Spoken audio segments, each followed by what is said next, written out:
Well, hello, my CNC brothers and sisters. It is our regular Wednesday night CNC hangout, and we got me, Garrett, with IDC Woodcraft, and our fabulous epoxy girl and CNC girl, Kate, Women Who CNC. Say hi, Kate.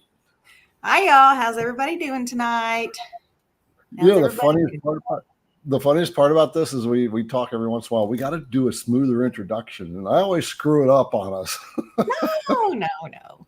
We just have fun, I mean, it's just life's crazy. You're getting busier. I'm getting busier. And it's just like, I feel like it's just going to be what it's going to be for a minute. So, I think we really need to look back. I was looking at the dates. I think we need to look back and figure out when our first CNC Hangout Live was, not when we did like the interviews and me like being the mentee, but like our very first CNC Hangout. And we need to mark that date because I'm pretty sure we're coming up on, I want to say like 10 or 11 months. Right. So, I think you're right. It's getting Yeah. So, brothers and sisters, tonight we got a very special guest, Rob Shuster, who has an extremely creative spirit when it comes to CNC, which you will find out. This is the kind of guy that does one of those, gets that little idea and says, I wonder if I can do that. And then he goes and does it. And he ended up building his own CNC machine that cuts drums, and we'll learn about that here, but he carves his own drums on the outside. So we'll show some pictures here in a little bit after we get Rob on board. But of course we have our house rules and the stuff that we got to cover before we get rocking and rolling. So that falls on our sister Kate here to do that and give the hellos, and then we'll do a couple of announcements, and we'll bring Julianne on board briefly to say hi, the girl in the background. Go ahead, Kate. Yeah, you got it. Okay, so as most of all of you know, but for anyone who is new, we have a lot of questions that come in, especially for our special guest. And so we like to be mindful and try to get as many questions answered as possible. But we do have a cutoff time of 9 p.m. So if you want to get those questions answered, please make sure you post those now.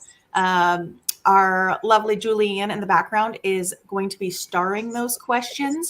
So I will give this little bit of preface warning, if you will, because Rob is a special guest. If we see the same question asked twice, then we've already asked and answered it. We will just kind of move on from that question just so we don't have a lot of repeat and we can keep answering as many questions as we can. So with that being said, of course, as you all know, on IDC Woodcraft YouTube channel or on the Women Who CNC YouTube channel, we do not allow any type of like negative bullying, ugly comments, things of that. So as I always like to say, be a kind and good human being and just be gentle with your words. It's okay to disagree with people, but not okay to be ugly. So with those rules now out of the way, we can do our fun thing. And Garrett, who was our number one for tonight? I don't know. That's got to go to Julianne. So we're going to bring her out, the famous person in the background who's keeping everything organized, keeping Kate and I in line. So Julianne, who is number one? Well, yesterday it was Mark Lindsay, and then when I checked this morning, it was Brian Neighbor. So all right. Okay, so we got Mark and Brian. Congratulations to you both. Yeah. We still got to come up with some kind of boo-boo prize. I'm still thinking the reject M&Ms, man. I'll just send those out. Nah, it's got to be something. It's got to be something good. Then they'll all come racing to the thing. Yeah. That's a few. So this is Julianne. Yep, this is Julianne. She'll keep things going in the background for us and make sure your questions are started. Like Kate said, ask your questions. Put a big question mark in front of your questions so Julianne can catch that easily, and we'll get on to that. So thanks, Julianne. And so Kate and I work in the background, always try to figure out who we're going to bring on board. And so we've got several people over the next few weeks. Tonight we have Rob Shuster, which we're going to bring on in just a moment after a couple of other announcements. And then next week we got Laney. All right. And then the following week we have Long Mill. The guys from Long Mill are coming on. So they can talk about the new alt mill, and they'll talk about the super longboard that they've developed. And I was talking to them yesterday, and they showed me what the super long board is capable of. Basically, it'll make your machine run twice as fast. So I'm kind of curious now to have that thing run, and it's got a lot of other capabilities. So, all right, let's get to the calls to action and anything that Kate wants, and we'll say hello to everyone. First of all, if you guys are enjoying what we do, if you take a moment to leave a review for IDC Woodcraft on Google. So Google recognizes reviews and brings the stores up if you get a lot of good reviews. So if you feel like what Kate and I are providing to you, take a minute and review IDC Woodcraft. Julianne will throw a link in the comments. And on that note, every time I ask Julianne to do something, you all have to have a drink. Mark started that thing off, and so now it's not only a CNC hangout, it's a drinking CNC hangout. Yes, drinking of your choice. It does not have to be alcohol. We're just going to throw that out there. Yeah. So, and yeah, for sure. And also, version 12 of VECTRIC has come out. And there's a lot of people are wondering what's going on with it. What are the new things? Mark Lindsay did a live the other day, which was very good, very thorough. Mm-hmm. And so I watched that whole thing, and it showed a lot of the things that they'd done. But also I talked to Kyle Ely of Learn Your CNC. And Kyle's the one that creates the master course for VECTRIC. And he and I are going to do, and if Kate can come on board, because I haven't talked to her about it yet, but we're going to do a special show next Tuesday to talk about version 12 and what's been added to it, what they've modified, and all that good stuff. Very nice. Very nice. Yeah. We don't have a time yet. We're still working that out, but we're expecting it to be Tuesday. I will send an email out. So there we have it with that. Those are my announcements. Other than I was going to send out an email about the calipers that are coming out. We're doing the golden ticket thing. And so those on the CNC Insiders, if you are on the Insiders list, you will be first to be notified when these come out. And you will have the discount that you get with IDC Woodcraft. And we are doing the golden ticket thing. So there will be 10 golden tickets, and there's going to be a nice big shopping spree in for those tickets and some other bling that we're working on pulling together. So that's where we're at with that. All right, Kate, say hello to our brothers and sisters, call some of them out, and then we'll bring Rob on board. All right. Well, let me see if I can get all the way back up to the top here. It's been a minute. All right. So I see Dan, Darren, we've got Mark, and of course, Mark Lindsay. It looks like Alistair, Brian, Ellen is also known as Madra. She's one of a very, very good, one of my very good friends and excellent woman who CNCs. So if you guys see Madra in there, her name is Ellen. She's fantastic. Let's see, we have Bill's Woodworks, Dale, Russ, and of course, Mark Lindsay is on here. You guys know he's fantastic. So make sure to say hi to Mark in the comments. We have Brooks Martin. Let's see. Bud, Billy, Axeman, Eric, Ray Russell, Jim Pitts, Eric, I think I already said Kurt, Alan. There's just all kinds of seeing some new people on here. I'm just trying to kind of scroll and see and make sure I don't miss anybody. Looks like John. And I don't want to go too much further because I don't want to keep Rob sitting in the thing there in the queue. But hello to everyone. I would normally go a little further and do more personalized hellos, but we have Rob here and we do not want to keep him hidden in the background anymore. So welcome, everyone, and a special welcome to you if you are new and first time to the show. So glad you could join us. Yeah. All right, cool. Well, let's bring Rob on board. So, hi, Rob. Hey, how's it going? All right. So Rob has a YouTube channel, and we will link that in the comments. And it's also going to be in the description. So Julianne will take care of that. So it's time to take a drink.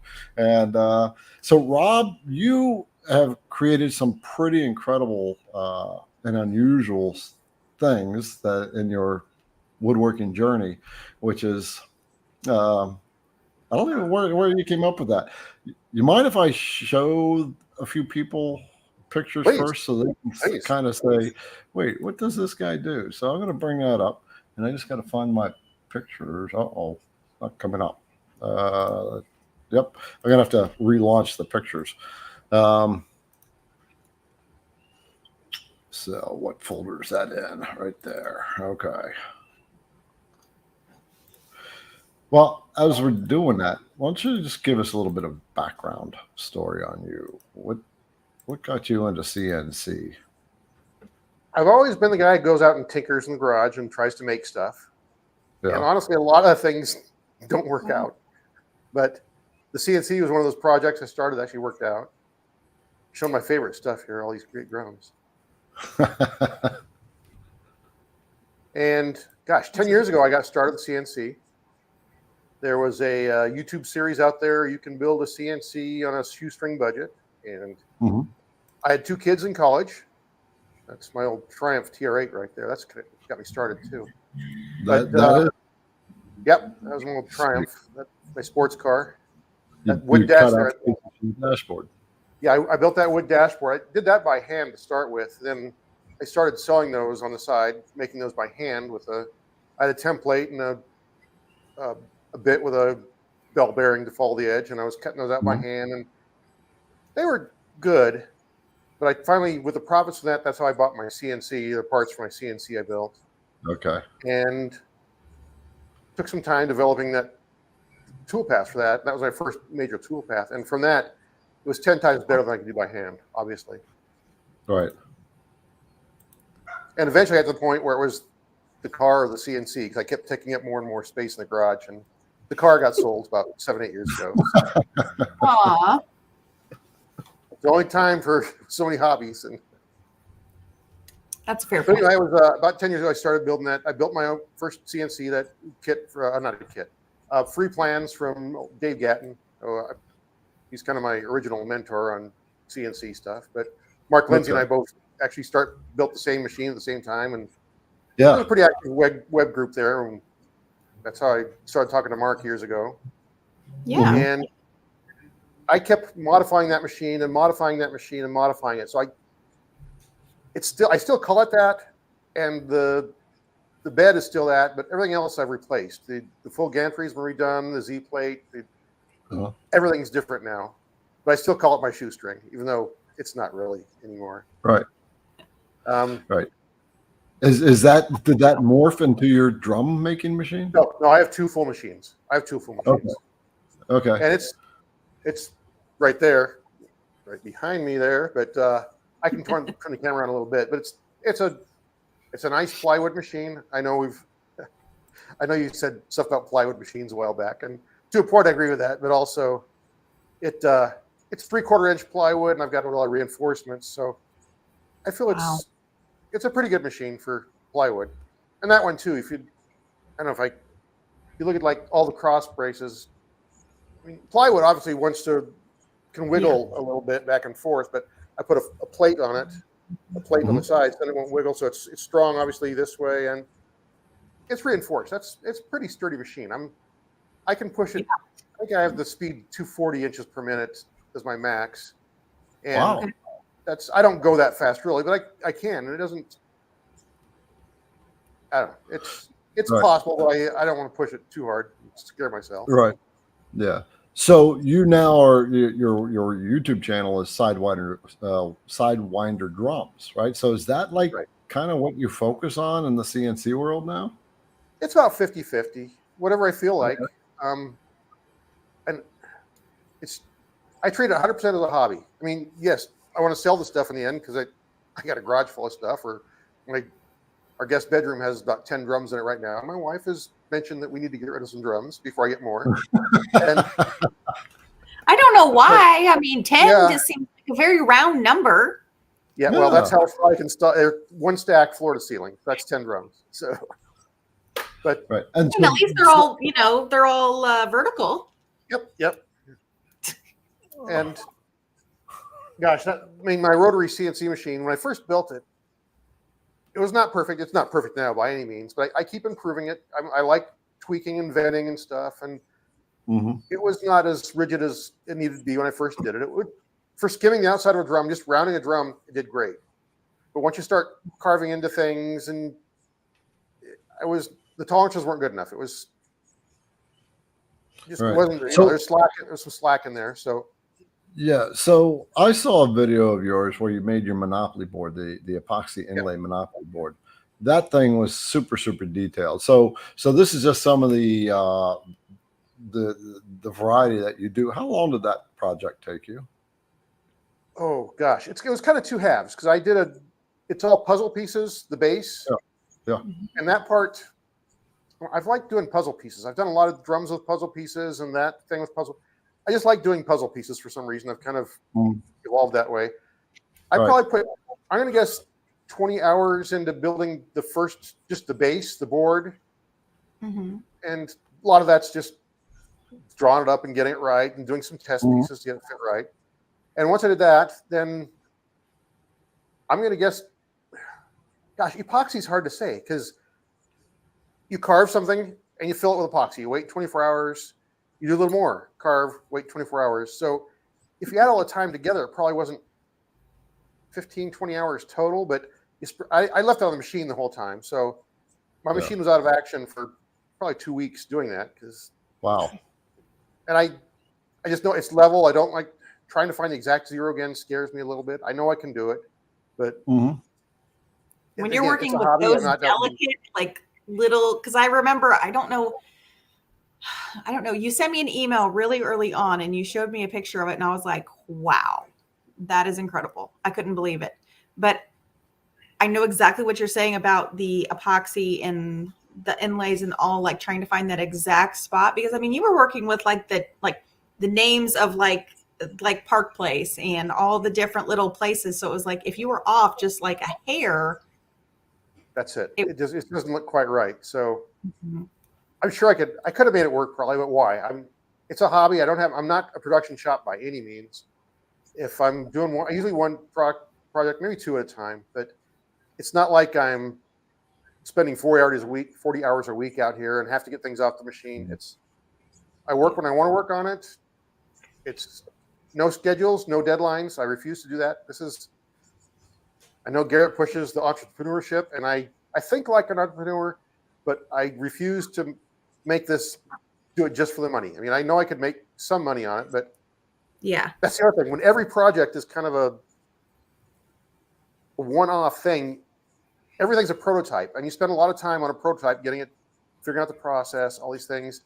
If I was going to do 10 of them, I'm sure I could do it a lot faster, but I think I'd get bored with it too. And it's still time consuming. I don't think I can sell a Monopoly board for $400 a piece. Right. Whereas a top-end drum, I can sell for $400 a piece. So people will pay for a musical instrument. Yeah. I have two questions really. First of all, do you build your own drums, and what got you started in drums? Well, I'm a drummer, or at least I was when I was young. I play in church on Sundays now. That's all I do anymore. But yeah, I was pretty serious about it when I was young. I started college as a music major. So I realized pretty quick it's a great hobby. I didn't want to make it. Again, I didn't think I was quite good enough to be really successful at it. And I knew I wanted to make some drums. And I mean, on the CNC, I'll show it in a little bit, but I have a threaded rod down the middle, and people that like make drums, they cut the individual staves. You think like a whiskey barrel, all the slats that are on the side are staves. You cut an angle so each stave fits together right, no gaps. And then people would put it between the two plates, on the camera, right, between the two plates and spin it over a router table to get it smooth. And I thought, I understood how the CNC worked. I thought I can do just that basic step, automate it with a CNC machine. So when I first had the idea, I was just going to do the most basics, just smoothing out the drum and getting it perfect. And I kept evolving that, okay, I can make that work. Now I can add this next step, and I can wrap the drum, take the gantry off, put the drum over the gantry, and skim the inside of the drum now. And I kept thinking, I can always do one more step. And when I first built this, I didn't think I'd be able to do that dragon design carved into the drum. I mean, I hoped I would, and when the first machine probably couldn't do that. There was too much slop in it, but I upgraded pulleys, and just where there's slop, I reinforce things, and suddenly I can do things that, well, I don't want to say I'm bragging, but I don't know of anybody else out in the world doing this. I don't know. No one else is doing that, carving things like this in a drum. There's some people in like Indonesia who are hand carving pretty designs, Right. That's my favorite one there. That was the very first. That was the very first one that came out. They did a 3D design that really came out good. I tried a few others before that, but That's beautiful. Okay. yeah. Yeah. And the quilted maple is wow. That was just the wood also set that off. Yeah. And so you just took the idea of what people are doing. You said you can automate it. You wanted to get into drums. Were a musician, and you actually make it out of the staves. And then now you've built this machine that I still look at and going, how I can't make sense of it. Heads or tails. I gotta be able to check this thing out. I can put the camera on it. We can talk about it more, or do it now or later, whatever I do. Yeah, well, we'll get into it. Yeah. So, and then I had that picture of where you did a puzzle. So that's not staves. You had a puzzle. No, that drum. one. That is the most That interesting one to me too. So I'm like sitting here going, I know everybody else has to be really looking at that going, how did that all come together? There's the first puzzle drum, which is sitting on the floor over here. Yeah, that one. That one's got, I still call them staves. You look up and down, there's 16 puzzle pieces around and 2 tall. So there's 32 individual pieces there. And when I carved it, first I cut out just that joint in the middle that's at a 90-degree angle. So between the white and the black, between the maple, it's roasted maple and maple. They're both maple. But between the light and the dark, that one joint is a 90-degree angle exactly. So I cut all those out, and the right and left side were oversized. I didn't cut the puzzle pieces there yet. So I cut it into then 16 pieces tall, and then I put it on a jig that was, I forget how many degrees, for 16, whatever, 16 divided by 360 degrees divided by 2, whatever that is. Right. But I cut a jig. I mean, I cut out one on the exact right angle, and I'd clamp the staves on that, and you cut the angle then on the right-hand side, then you flip the other way, so you get the other angle on the other one, and it worked out. It was really one of those things, I wonder if I can do this. And I really had no idea if I could or not when I did it. In fact, the plan on this one was, if I get halfway there, I'll do another one later and make it work. Uh-huh. This one actually got to work.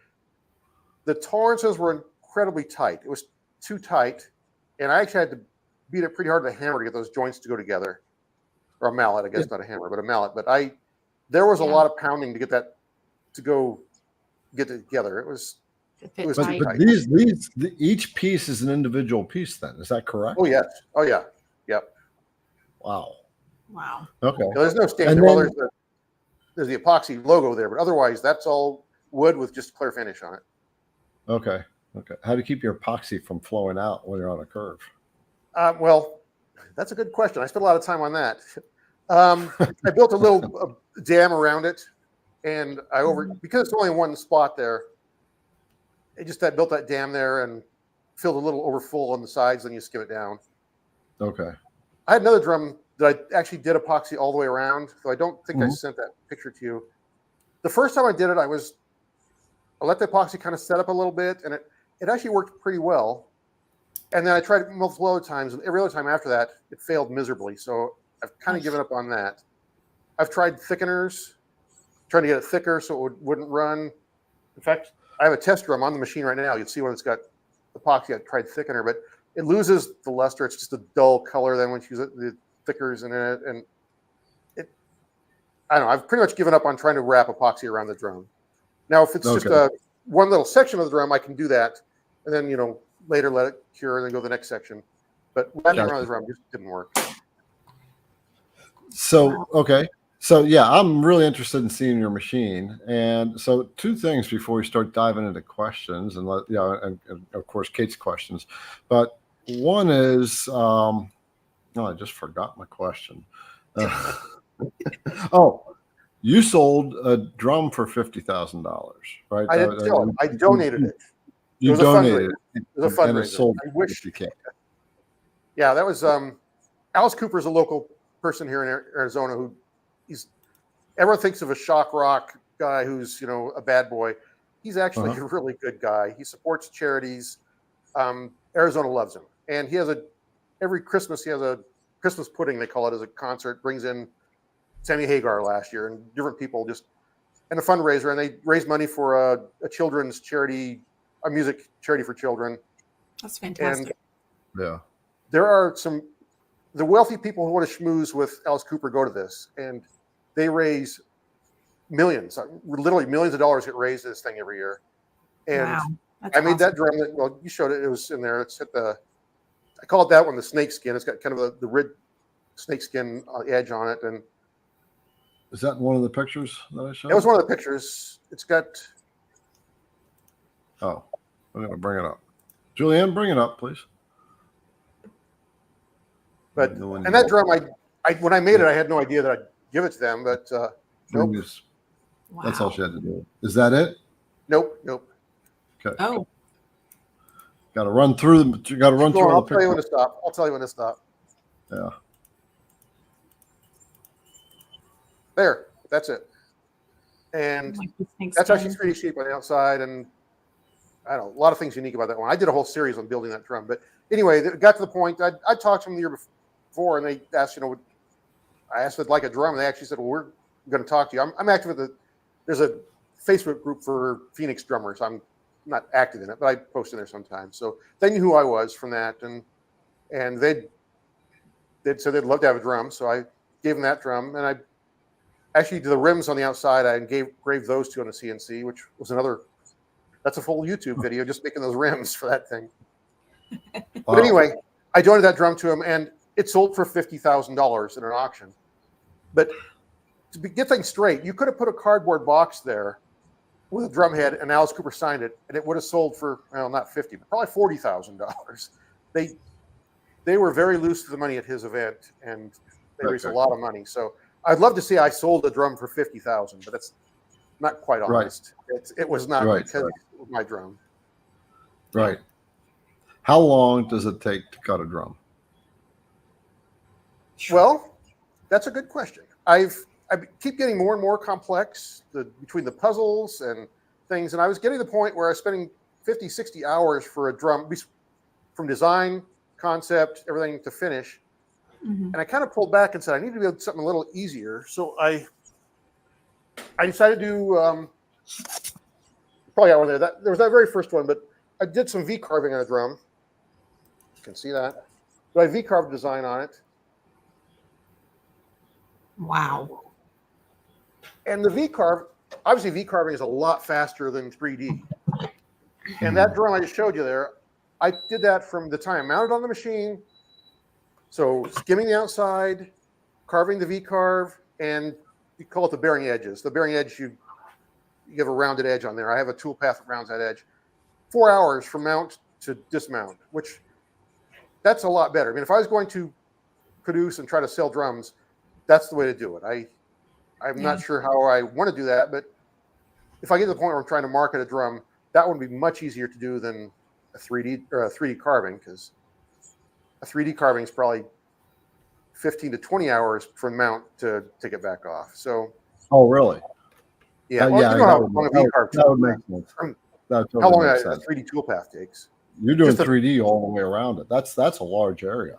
Yeah, well, you multiply it out, it's 40 inches long. So, yeah, it's about 12, depending on what bit I'm using. If I give an 1/8 inch bit, if it's not too detailed, I can use a bigger bit. It's much faster. But if I'm using a 16th inch paper ball nose, then it's probably 12 an hour. Yeah, for sure. Hey, well, I want to see your machine. Kate wants to see your machine. I know, but before we do that, just for those who have popped on in the last 20 minutes, so we have brought the special guest Rob Shuster on, and his YouTube channel is Shuster the SideWinder Drums, right? Right. Yeah. And Julianne will put a link for his YouTube channel in the description, so we all have to have a drink. And make sure you take a minute to subscribe to his channel and check it out. And so, Rob has some very unique things that he's done with the CNC that most of us don't do, and he's ended up building drums and turning drums on a homemade CNC, which he's going to show us now. So, ready? Okay. Yeah. I will try to move the camera and look at the screen while I'm doing this and not trip over wires. I I think that's the Okay. story of every shop owner. Yeah. I run Linux CNC as my design software. Okay. Okay. And like I say, this is that one. This is actually epoxy that it looks dull. It didn't come out good. I can rotate it here. This is a trash drum that once I messed it up, you're going to see a big hole here where I cut out of the section. I can work with it and play with it real quick and do stuff. Okay. I guess you can see how thick it is and stuff there too. Very, very cool. So we've got, the x-axis, I'm pointing at this, you can't see my hand. It's traditional, it's just a normal X. And Z is normal, up and down. Mm-hmm. And the unique part, well, not too unique, but I'm going to spill my drink if I'm not careful.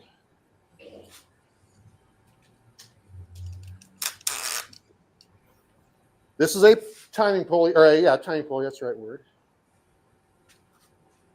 So you can see that there's a belt there. When I first did the machine, I had a tiny little XL belt, which is a third that wide, and I couldn't find a good pulley to go on the threaded rod. Okay. And I couldn't get it was too slack. A tiny pulley and the leverage between the motor. The motor's hidden down here. It's right here. If you can see that. It's too dark back there, isn't it? Yep, we can see it. We see a bit of it. Yeah, it's right in there. And I've got a tension pulley on the backside that keeps the belt tight. But anyway, another friend, I was complaining. There's a lot of money to find these timing pulleys and trying to find something that's 8-10 inches wide and a wider pulley or belt. I really had a lot of problems finding anything. And a friend said, "You've got a CNC, cut one." And at first I thought he's crazy. And then after I thought about it a while, that actually is a good idea. And I cut this timing pulley on my machine, on my other machine. And it wasn't that hard. It was, an afternoon's work. I cut it twice. The first one was slightly too small. The grooves wouldn't fit in quite right. Okay. So I blew it up like 1%. I designed it in V-carve and did it. And it works perfect now. And one of my biggest flaws, I thought I was going to have to spend a couple $100 to get a custom pulley originally. And then suddenly I cut one out of plywood and it works awesome. So now I've got a stepper motor turns that, and it's, the machine moves on wheels, but there's no slack there now. And doing, V-carving, put some pressure on it. It's great. Excuse me. It's all mobile. I have like I say, wife's car goes here normally, so my electronics are just right there. I hook on when and on the backside, the computer's on the backside here, if you can see that. And this side has the drivers, the power supply. I've got a solid state relay that turns the router on and off automatically. I don't know. It's a lot of fun. It was my other CNC. I bought a kit for the Raleigh electronics, and this time I decided to do it myself. And I was scared, but it came out great. I'm really happy with it. Yeah, your whole machine is made of wood, and you've wired this whole thing up. You bought all components, so if you couldn't buy them, you made them. I'll have to talk to you on the side about how you actually worked out that gear. And we're getting some questions in the queue here, so we might need to get going on that one too. What do you say, Kate? I think that's a great idea. I think most of them we've got a lot of CNC, about the CNC. So do you just want to start there? Yeah, let's just bring it on. So, but let's wait for Rob to get back on his computer here. So, in the meantime, camera, the wrong spot. Yeah, in the meantime, just so you all know, I got version 12, VECTRIC version 12. And they got this new tool path that they call it the sketch carve tool path, where I was watching Kyle Ely's course or a video that he put out. And I said, this isn't going to work. It ain't going to make a project. but I did the tracing on it, and I actually ran it just a real quick. This picture was generated by AI, and It's and very then cool. yeah. I just said, well, I took the grandkids out on a go-kart for the first time this year. Oh, They got it for Christmas, so I said, okay, kid on a go-kart, and this is what AI gave me. Plugged it into the VECTRIC software, version 12. Just selected the picture, and then in the toolpath, all I had to do is select the image or the router bit and the kind of the density of how it's going to pick up the picture, and it just generated the toolpath. It was like way too easy, and carved this thing out in about 17 minutes. Isn't that beautiful? That's so cool. Yeah. So That's I'm running a video because I didn't believe it could do it. So Yeah. I created a video. I'm going to launch that video tomorrow.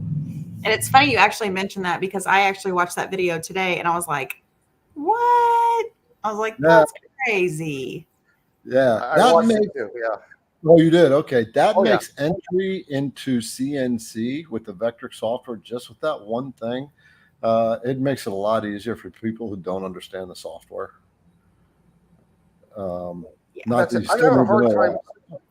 I have a hard time finding artwork for a drum because to wrap around a drum, it's 40 inches around and it's 8 inches tall, really about 5 inches usable space. So there is no artwork out there made 40 inches or even 20 if I'm doing half the drum, 40 inches long, 5 inches tall. And this whole idea of, okay, AI creating some artwork for me, taking to VECTRIC and creating a V-carve toolpath that's custom for every user. If somebody comes to me, AI generated artwork, I can put his drum, like I said, a V-carve toolpath, I can do a V-carve drum in 4 hours. Suddenly, I'm thinking like an entrepreneur again. That's very marketable. And I don't know, I'm liking the sound of this. I haven't done 12 yet, but I will very soon. Yeah, it looks really, really pretty cool. So, well, Rob, are you ready for a couple of questions? You betcha. All right. So this first one comes from Mark Eldon. What motor do you use for the A-axis? Same exact motors that I have for the other two. A 425 ounce NEMA 20. What's the number? 21. Not a 17. What's the bigger one than that? 21? 23. 23. NEMA 23. All three motors are the exact same. I just put a pulley on it instead of attach it to a shaft. So. Okay. Are the motors? Do you have the closed loop system on it or not? No, but I'm really toying with upgrading to that. I'd always heard, how cool it is, but I always thought you had to have special software to run the whole Linux CNC or Mach, whatever.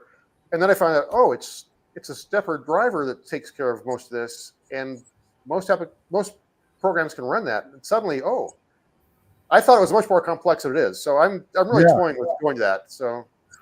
Yeah. So for those of you who don't know, you're new to CNC, what closed loop and open loop is feedback to the system of where the actual motor position is, how many counts it has made in its motion. It's keeping track of it. So it knows that if it went out of step, that it'll stop. It'll send a signal back. That's closed loop. Open loop it's just sending signals, the motor's turning, and if the motor binds up, the control still is just sending the signal, and you're losing your position. In the closed loop, it's even smart enough, if it gets behind a step or two, it'll catch back up. So it'll fix an error before it stops if it's a major error, which this is cool. It's amazing. I'm a geek. I work IT for my day job. I'm a geek. I know it. Yeah. It's amazing what you can learn and build on once you have that little bit of just foundation. It's incredible. So, all right. Our next question comes from Dan. Hey, Dan. He says, Rob, do you have any experience flattening a 3D model into a 2.5D relief for CNC carving? If so, what do you use to do it? Flattening a 3D model. Oh, okay. So he means not just a one-sided, but I know what he means, but I don't. When I import it, you can import. Okay, how do I say this? If we import for a rotary project, you can import a full model that is the full circle, everything, or you can do a 2.5D and it'll wrap it around the cylinder. I almost always wrap a 2.5D project relief onto the cylinder. I can show you what I mean if you want me to. Yeah, yeah. You use VECTRIC software, right? Yeah, yeah. Okay, so yeah, please do a screen share and show us what you're pretty talking much about. exactly what. Let me see. Open a new one. Pretty much exactly. Oh, I gotta share first, don't I? Hold on. Okay, present. Share screen. Whoops. Entire screen. Share. And can you see it? Yeah, it didn't share the right screen. Oh, We haven't pulled it up yet, but it's not sharing the right screen. So okay. you have to go. Okay. Oh, there's only one screen. See, can you see? I'm opening VCarve right now. Okay. You see that? Yep. Okay. It's coming. Okay, here we go. So when I do a new project,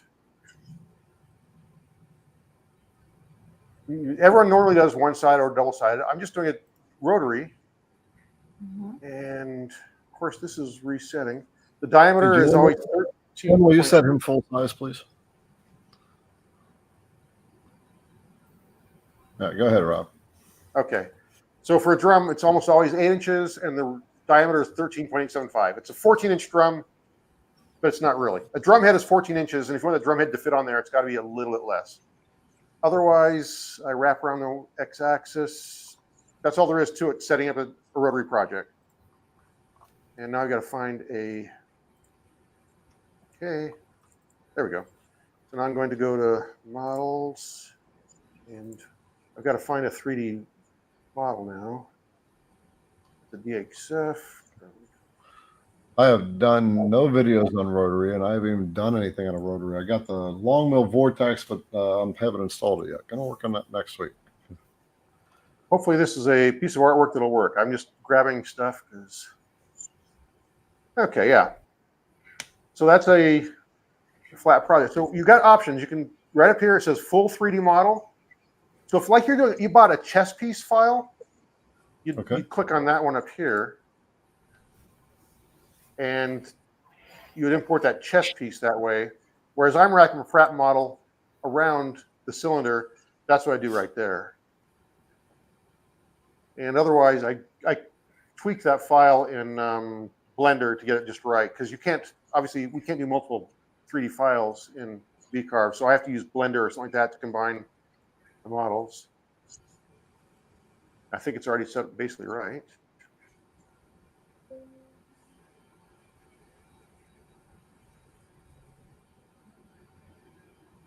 Okay, so let's go to 3D. And that's my next drum, maybe. I've done several dragons. This one's a little different yet, though. Usually I can't wrap it the whole half of a drum. And I spent a lot of time playing that 3D file to get it right. Okay. But that'll be the next drum, my next file. And So it's easier if I click the button up here, it flattens it back out again. It's easier to look at that way when I'm doing stuff. Okay.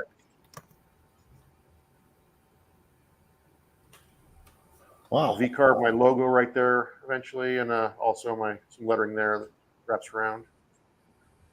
And that's all there is to importing a flat model around on a 3D cylinder. Okay. I mean, I spent a lot of time figuring it out, but now I've got it done it a few times. It's not that bad. You can import a 3D model. You can import it for a rotary also. Right. That's super cool. Yeah, Looks like we. Go ahead. That's everyone. Everyone assumes it's all radically different doing it on these drums, and it's not really. I'm going to go back to the screen. Whoop, maybe don't do that. There we go. There we go. It's the same as doing it on regular CNC. I do a VCarve toolpath. It's almost exactly the same. If you can do it on a regular machine, you can do a VCarve toolpath on a drum. Well, the joinery gets different. You have to work with angles, like I said. But actually, on my regular machine, actually on the front, everyone leaves a gap on the front so it can carve over the edge. Everyone says they're going to put a rotary there, something like that. I had that, but I built a little shelf that I can tilt to get the right angles now. I get a gauge. So that was one of the problems with these puzzle drums or joinery is I had to build a jig every time the right angle to hold it. Now I just have to loosen the bolts and get it right. So maybe I'll do more puzzles or joinery drums later. I made that easier. Did you do a video on the puzzle drum? Yeah, I've done 2 different puzzles. Yes, that puzzle drum you showed, I did that one. And I also did another puzzle drum, which I don't know if I sent you the one. That one had 32 pieces. I did another one that had 40 columns and 8 deep. So it had 320 individual pieces. Okay. So that one, which once I figured what I was doing, I did that one as fast as I did the other one with 32 pieces. It's a lot of work. And if I was going to automate it, now I have a shelf I can do. And I don't know, it's a lot of cutting, that many pieces. But hey, the CNC's doing it. And I have my camera on the machine. I'm inside drinking coffee and listening and watching on the video. And it's not that bad. And we're getting the summertime. I'm not going to spend as much time in the garage now in the summer. We broke 90 today, so it's warm. Wow. Yeah, it's spring, but it feels like summer. Yeah, we have summer and hot summer. That's the other 2 seasons here. But I like that. I grew up in Wyoming where we had enough cold for a lifetime before we moved here. So Gotcha. you don't have to shovel heat. That's all I got to say about it. So. That's a fair point. That's a fair point. Yeah. So, all right. Well, let's tackle our next question here. This is from WXX. And I said, was this blank as a block or a radial shell? I always start out with a flat piece of lumber. And most of my drums have 20 staves, unless it's a puzzle drum, but there's 20 slots. And I'll set up my table saw to 9 degrees, and I'll cut each stave, and I get the calipers out. I already have calipers, but I might get a second pair since you're selling them. Because they're always getting lost, as we all know how that works. Mm-hmm. And I make sure it's exactly, I know off the top of it, it's 2.21 inches at the top, and I get the 20 pieces. And when I do it together, I've got some. It's not. I don't know what you call it. Hold on. We're always doing. I have my. Let me just go get it. Yeah. Yeah. But I have this. It's got a lot of nylon on it. And okay. I'll go around. I've got 3 of these. I'll go around. Loosen it up. Go around the drum. Then I tighten this, which will screw on that and tighten it up. Mm-hmm. And I know it's 2.21 inches each one with a 90-degree angle on each side, and that'll make a perfectly round drum. And nice. But I've also, because I like to take things to the next level. Can you see inside there the staves? I don't know if you can really see that. Yeah. So you can see. I see them. Wiggly. It's wiggly. Yeah. I went down the rabbit hole again, like I like to do. And I built a spreadsheet. I designed just that squiggle line first in VCarve, how I wanted. I saved that as a toolpath where it cut 1 row. Mm-hmm. And then I put it to a spreadsheet that I created with some Python in the background. I work IT is my day job. And I work with databases and lots of data and modifying data to get it work with, talk to other things. So it's kind of my work passion is listening to that. So I actually have it cut the stave, and it'll cut the line, and it kind of stair steps down that squiggle shape, and it keeps the right angle. So in a circle, it'll be 9 degrees here, but then the more you go, the angle is greater and greater. Each cut, it changes the angle, so it's hard to explain that. There's a video about that, which is honestly pretty boring if you're not an IT geek. But I did a video on that, and I can do these squiggles. The drums I sent, I have it right here. This drum right here probably shows it off better. You can see the squiggle lines there. Yeah.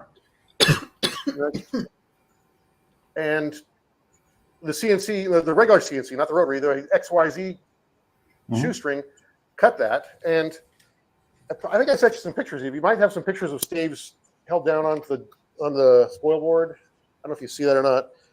And that's me, how I did that. I've seen that. You actually sent pictures of that. Let me Yeah. get And this again, down. it's really cool to me. It might be cool to some woodworkers, but drummers probably don't really care that much. I don't care. I'm doing this for me. I like going down the rabbit hole, figuring things out. Sometimes that's half the fun, you know? Yeah. And I'm learning. And again, 6 months from now, I wonder if I can do this. And oh, I did that before. And so I don't know.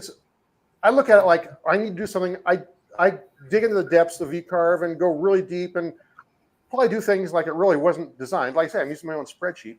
Whereas Mark Lindsay, he looks at the whole application. He tries to learn everything about that application. Yeah. I'm sure there are things. Yeah, that's it exactly. There's probably many things. Well, most things in V-carve, Mark knows much more about than I do. But sometimes I go in that rabbit hole to the nth degree, and there's probably a few areas in there I hate to say the word expert, but on a few oddball areas, I'm probably expert. And then there's other areas, I don't know a darn thing about it. It's just so. And Mark learns the exact same opposite way. He's learning the whole application. So when I need something, I go to him. But we've gone to him too. Mark is one of those guys. Yeah. Kate spent. I think Kate, you spent what 3 hours with him one day when you were trying to troubleshoot that equipment. Mark was very generous with his time to help you through. Yes. I have a special something coming for him in the mail, so he should be on the lookout. Yeah. So I just want to kind of bring up something fun really quick. So as you guys all know, last week there was a lot of chatter in the comments about the Mark Adams School of Woodworking. And so Vortex 8, as you guys know, that's David in the chat. He's been, I feel like he's been with us since we very, very first started this pretty much CNC Hangout. Yeah. So he actually sent me an email because we were talking about it last week. I said, send me an email. Let me know when you're going to be there. And I actually got to go out and see him working and learning in the CNC space. He's so generous and so kind and was just so welcoming. And he introduced me to one of the other CNC instructors, and I got to see the whole area, and he was just showing me around the school and all kinds of stuff. I'd only been in there once before, but that school is absolutely ridiculous. So if you guys have the opportunity to ever take a class at the Mark Adams School of Woodworking, you definitely should. You should check out their website. The school is phenomenal. I mean, they have literally every single type of woodworking something that you could want to do. It is here I don't know what town or city, because everything's weird out here in Indiana. We cut off on on 900. Now that's, whatever. So I think it's out in Franklin, Indiana is where it's actually located. But I mean, honestly, it's really great. But I wanted to show a quick picture, if you don't mind. Let me see here. I was going to show a picture, and this is, can you see that okay? Yep. So this is David here. You can see they have a lot of shark machines in the background, all encapsulated.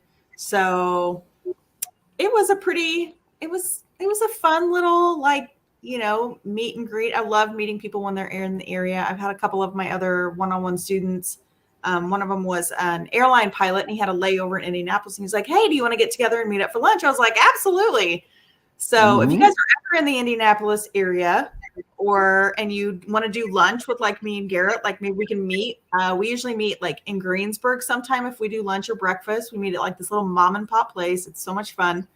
Yeah. But if you guys are ever in the area and you want to do something fun like that, hit us up, send us an email. We're always down to do little meet and greets and hang out with you guys. So I just had to share that little tidbit because that was so fun. And I love that. It just makes me so happy. So anyway, I think Rob probably needed a little bit of a break from doing so much talking and telling us all the cool things he's doing. My gosh. I was sitting here I'm normally a quiet person, but once I get on a few certain topics like CNC, I suddenly become a chatterbox. I know. I'm the same way. I can't.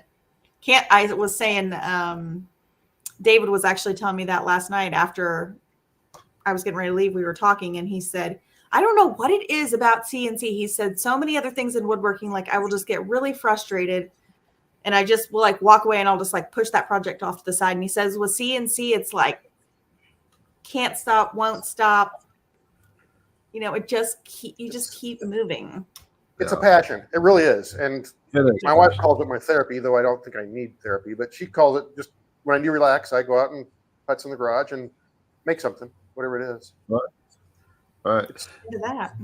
I'm the same Now, way. what- My husband's like, are you ever going to come in? I'm like, when I'm done. He's like, oh, great. So I'll see you tomorrow morning. But anyway. We're getting close to the top of the hour, so you got questions, get them in. If we get to the end of the ones that we've got queued, we will keep on rolling with questions. So you can ask them after 9. Just that's our general cutoff time. Yeah. All right, let's bring on some more. All right. Let's see here. So WXX is asking, A-axis drives next to the work? Question mark. I mean, the A-axis rotates. I'm not quite sure what the question is. But the A drive is, I don't have a Y drive on that machine. It has A instead. So instead of the machine on the Y going back and forth, it's going around. So it replaces the Y basically. Yeah. Okay. But I'm not quite sure. The software does all the calculations. One of the weird things, we talk inches per minute all the time. You can't talk in degrees per minute, because if you're doing something that's 3 inches tall or a foot, 14 inches like mine are, degrees per minute, it can't do it. And I actually use the what command is my header of the G code? G94, I think it is, G94. And suddenly the G code for that, I won't pull it up real quick, but instead of having a was it F command for the speed, it actually each movement has I don't know what it is. So there's some character, and it has a time and a seconds or a fraction of seconds, and it tells it how long to get there. So I can pull up the G code if you want to see it real quick. But it's again, we're diving into geekiness right here for studying G code. But it's cool, because before I figured that out, sometimes it would go incredibly slow, and then the next command it would zoom, and it's a good way to break a bit when suddenly you're going 200 inches per minute versus you're going 5 per minute before. Right. And I'm not sure if that's something that's Linux CNC I had to do, and it would work okay on Mach or whatever we're using. But for Linux, I really had to do that. I've modified my post processor. I keep adding things to it and adding delays, waiting for things to spool up the router. And so. That's fair. So I did see on your CNC, so you are running a Makita router. So I have to ask, you said you had 2 other CNCs. Are those have just manual routers on them as well? No, or I have 2 total. I have this one and my regular one. The other one is I have a 1.5 kilowatt water cooled spindle. Okay. It's 110 volts. I don't have 220 in the garage. If I had 220, I might have gone to 2.2 kilowatt. It's water cooled. I think because I'm in Arizona, most of the time I think water cooled's overkill. I really think that air is not bad.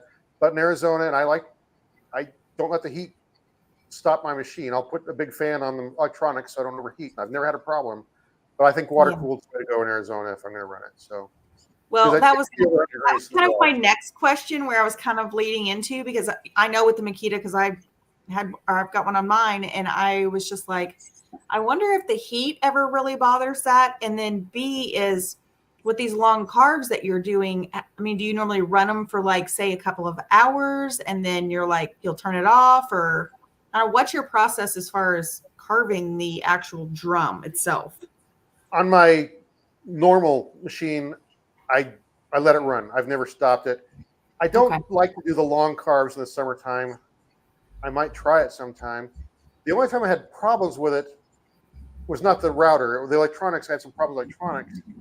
Well, that drum that you saw had the hole cut in the side of it. I lost my 0 for that drum was, I called it the devil drum because it kept going bad. And I finally figured out I had some wood chips got inside my power supply for electronics, and the fan kept turning because and it took me a while to figure out what the heck's going on. Once I figured that out, it worked fine again. But so, and I normally I have a little fan here I'm using right now, so it's not too noisy. I have a big honking fan that I'll put on there and blow on there. And wow, got a guy with his stereo going by. That's, I don't know if you can hear it, but I sure can.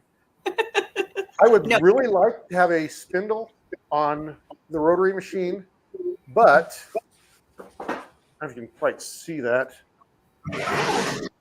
But I will wrap a drum around the gantry right here. So it goes around that. I just bolts here and I'll slide it on. And this actually goes inside the drum then.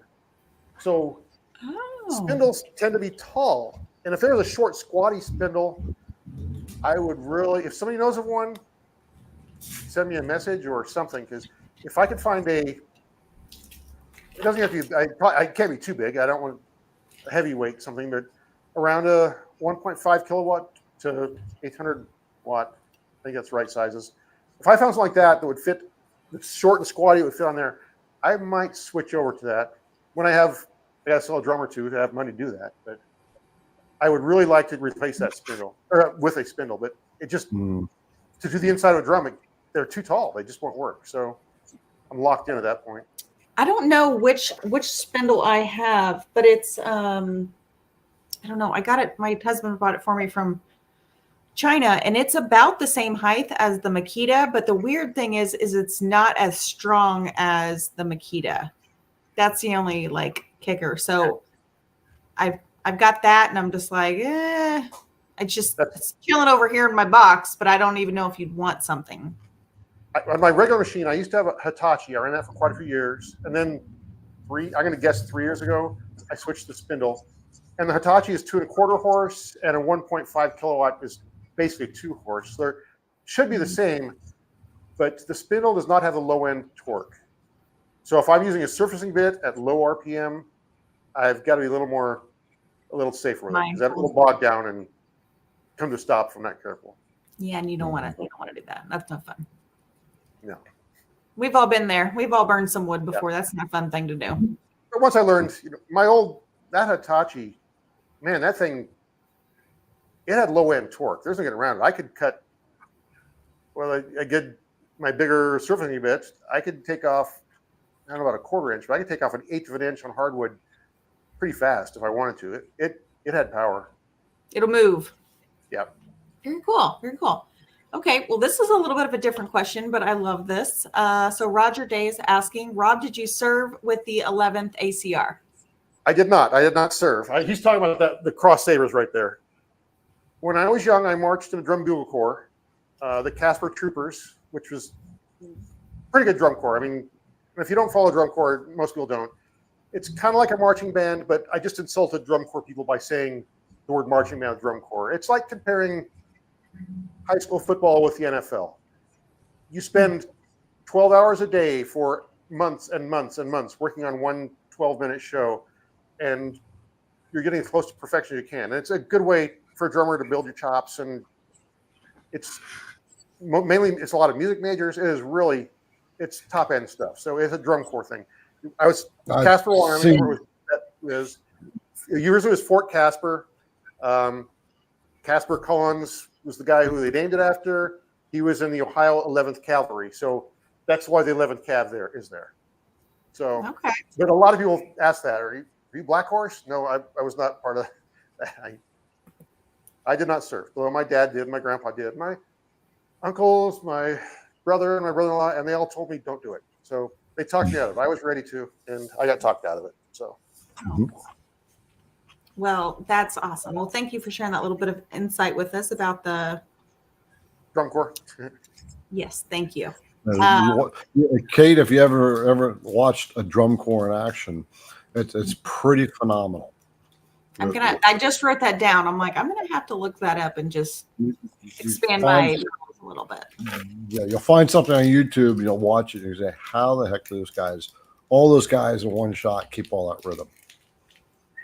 It was pretty cool. I did it for 3 summers. Look, y'all, if I can walk and chew bubble gum at the same time and not trip and kill myself, it's a good day. Okay, so drum corps probably not for me. All right, yeah, we have another question that comes in. Oh, I'm sorry, that was the same one.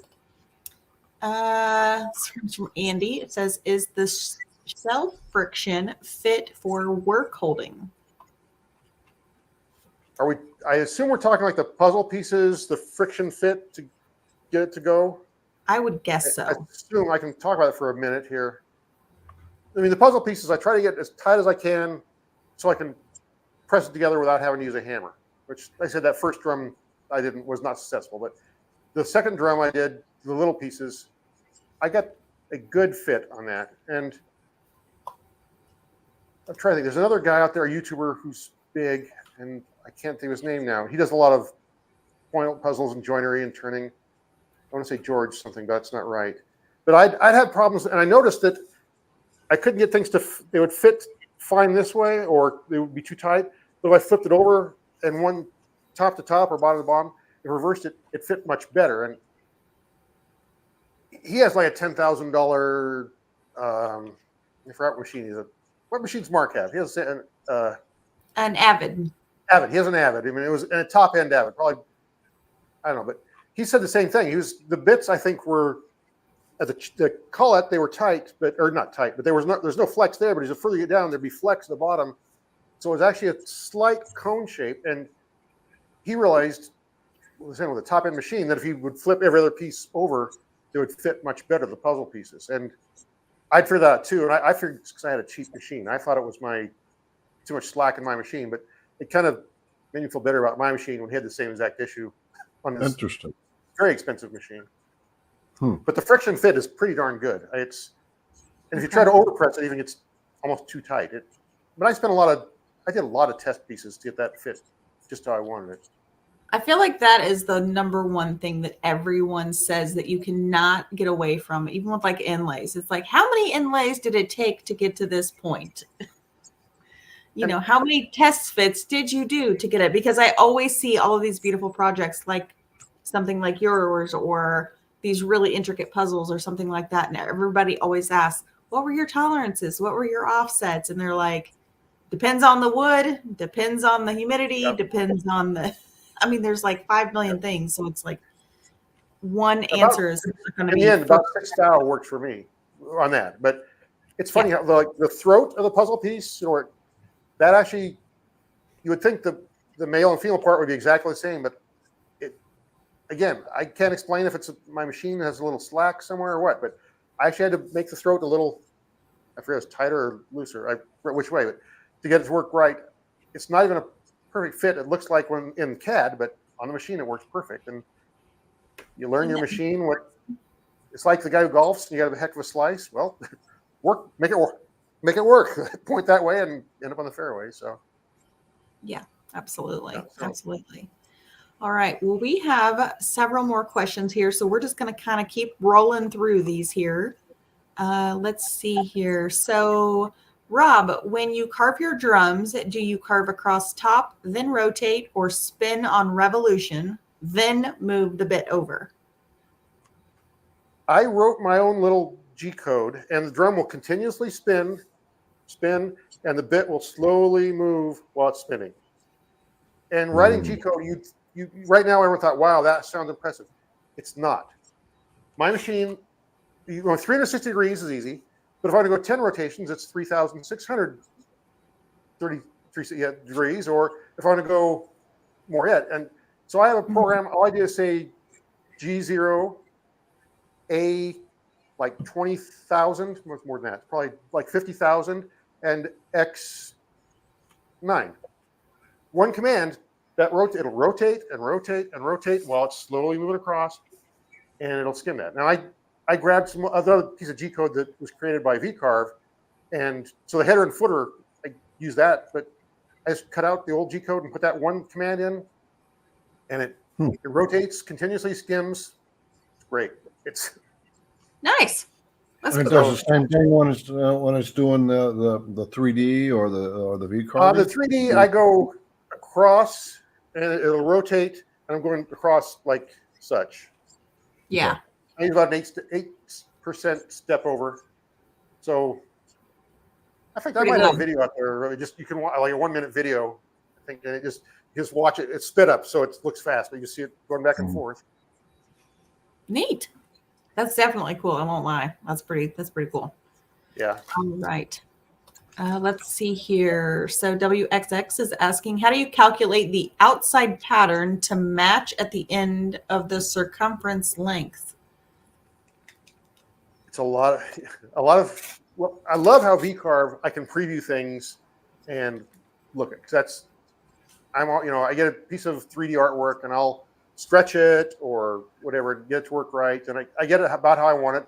Then I've got to take it into Blender to add my because I have the posts for the studs to go into the whatever. It raises up to hold that.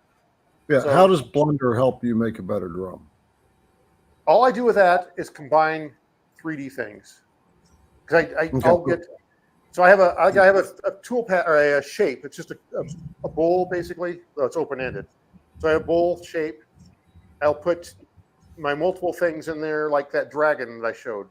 The head is a separate piece, a separate STL file in the body, and it all started with one. Like I would cut it and then put it back together, rotate how I want the head to be on there, and so I can combine like 4 or 5 STL files. I don't like Blender. I really don't. Every time I do something, I still have to go looking on YouTube on how to do basic stuff. It is not intuitive. For those that don't know, I love VECTRIC. So okay. For those that don't know, explain what Blender is. It's a 3D program to create 3D files. I think it does a lot more than I'm just saying. I think you can do animation, moving files and whatnot, which I don't care about that. But all I care about is STL files, modifying, combining. Is like I say, each stud or post for the lugs to hold up the raised section, I'll have 20 of those. I'll have a raised spot to hold the snare throw, my logo, different raised heights. I built that once, so they're all lined up exactly right. So when I import it, they'll be in the right spot, spacing evenly. Okay. Then I'll take the 3D file, I'll place it in there, and I can turn it sideways. I raise it up and down, what it looks like. So I know it's not above the drum. I'll get as close to the Z0 as possible. Yeah. And it's very powerful software. It is, but it just is not intuitive like VECTRIC is. I've got to sell 4 or 5 drums. I would really like Aspire, but it's another $1,300. And again, this is a hobby. This is not a business for me. And that's a big chunk. It's a big chunk, but I really want it. Someday I'll save up with some drum sales and get it. But yeah, it is. Not It's a big jump, but I know a lot of people really embrace it, and I'd be interested to see what's really new in the Aspire version of V12. And I was kind of playing around on their website and looking around at different things, and I think there's going to be some really cool things that have come out and kind of explore that. The video, well, like always, everything that's in VCarve Pro plus more. But if you get more. VCarve Pro, they'll give you it there too. Yeah, absolutely. All right. Well, Kyle and I are going to be doing that special next week. I'll announce it to CNC Insiders. I'll make a video. I'll tell everybody I know that they can tell all their following. We're going to talk about V12. Awesome. So everybody filled in at one time.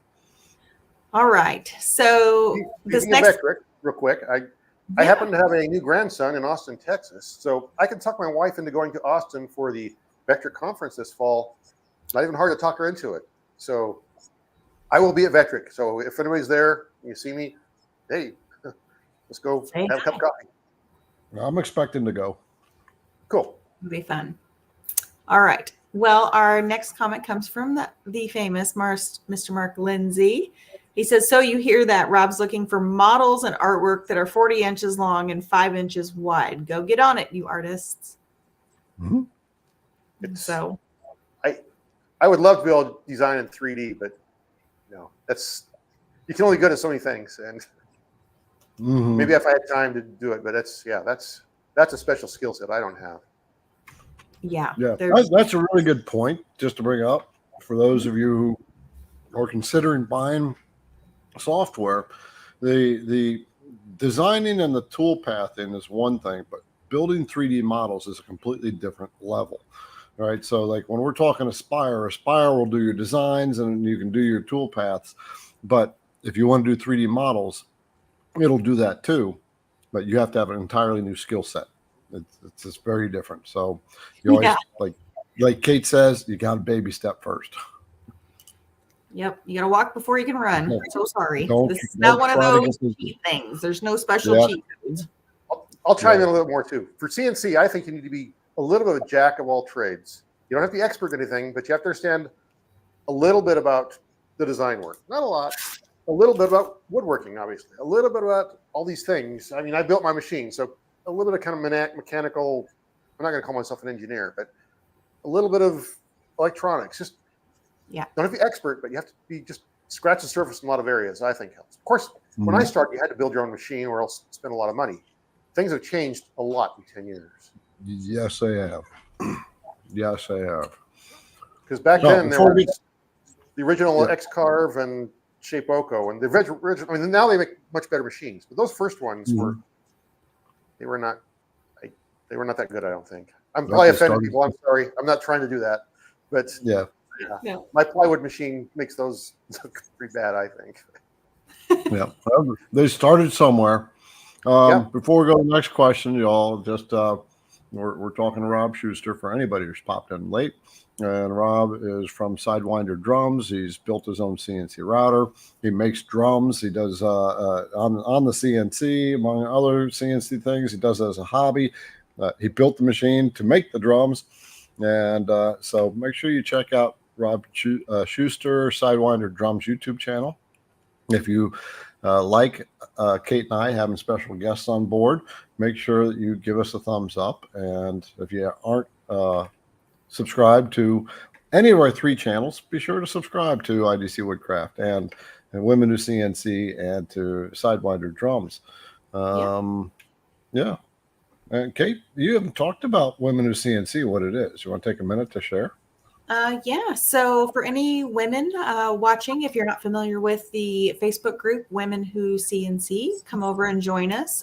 We also do have the YouTube channel, and we also have the website, Women Who CNC, where there are lots of great links and information, anything you could really need as far as, just general basic like woodworking tools, things that I use every day in my shop, epoxy, lot of just good information. So come over to the Facebook group, join us, say hey.